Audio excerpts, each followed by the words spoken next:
Hi and Assalamualaikum everyone. So today I will be presenting about our group project which titled Double Hand Crank Powered Hacksaw Machine.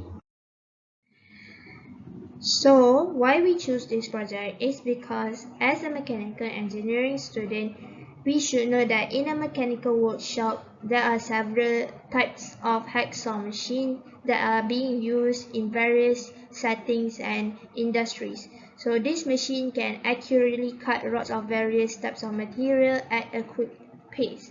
However, we can only cut rods from one type of material at a given period of time, implying that they cannot cut any incompatible materials at the very same moment. Hence, it is a need for us to do these kinds of technology where we could allow mass production at the same time we create less energy. Hence, we cannot at the same time, we cannot rely on traditional sewing machine.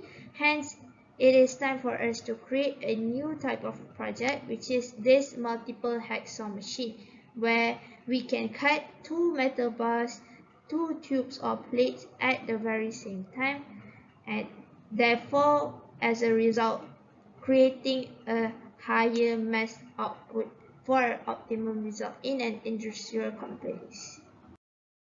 So the available design in the market is as shown. Most of it is only a single hacksaw machine, but is powered by various types of power system. For example, hydraulic, pneumonic, power hacksaw, motor, circular band hacksaw, and various types. But there is no design that offers two multiple heads of hacksaw machine at the same time. Hence, we are creating something kind of new. So, hello, my name is Tundra Denny Wong with student ID 19001200. I'm from group 26 for this small project. So, here's our part that we choose.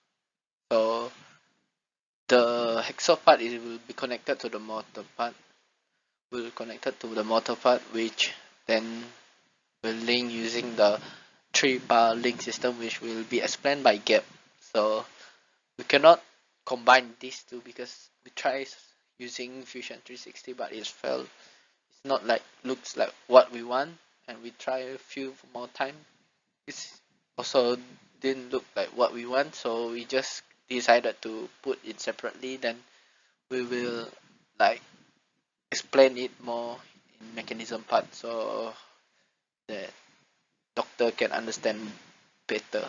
So that's that's all for our the design part. Nothing much I can say. Like we just connect this hacksaw part to the motor part, and the motor part will generate the hacksaw part to cut the object. So that's all. Thank you.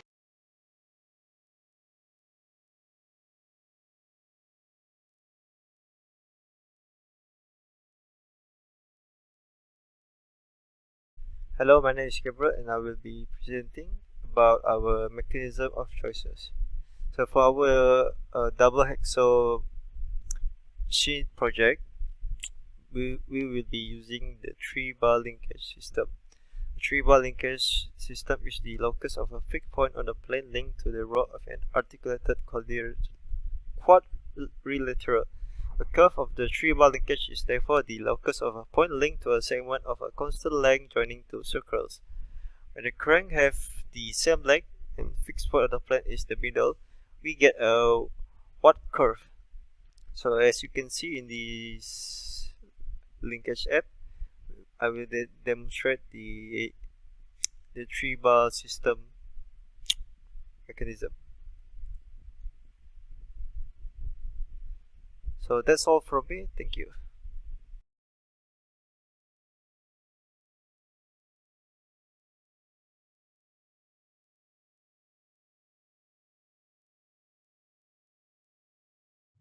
Hello everyone, my name is Shuganesh. So today I'm going to present you all about the calculation for the analytical method. For one rotation of the motor, the handsaw move 2 times linear which only one effect cutting stroke. Therefore, the cutting speed is calculated using the following formula, which is cutting speed is equals to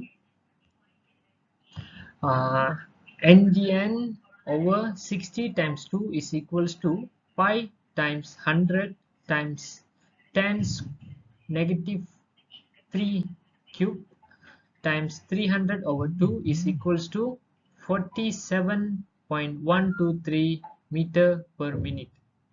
Next, the max torque of the handsaw can be calculated using the formula above. The max we able to get using the formula was 201 Newton, which means the higher the ability to work well. Max torque product by the motor is equals to 35 Newton meter. The formula for it is force times radius is equals to torque. Thank you. Now I would like to talk about the calculation in graphical method. Okay, as for the first graph you can see is time seconds over cutting depth in inches. Okay, at 0.5 inch you can see the time taken is about 14 seconds to be cut in, and for 0.9 inch the time to be taken is about 29 seconds, and you can see for the last and highest point is 1.5 inches, it took about 34 seconds to be cut in. Okay, next I will go to type about the beside table. Say cutting depth is 0.8 inch, it took about 26 seconds to be cut in, and about 1.2 inch it took about 39 seconds, and for the last is 1.5 inch it took about 60 seconds. And the graph it shows that below is about the above table. As you can see, the graph is took about 0.8 inch it took about 26 seconds, and the 1.2 inch it took about 29 seconds, and the highest point is 1.5 inch it took about 60 seconds. And now I'm going to talk about the result and the testing. As you can see, the cutting depth is 0.5 inch it took about 14 seconds, and 1 inch it took about 29 seconds, and 1.5 inch it took about 34 seconds. This is the performance testing for PVC pipes based on the table 1 and cutting depth and taken on the PVC pipes.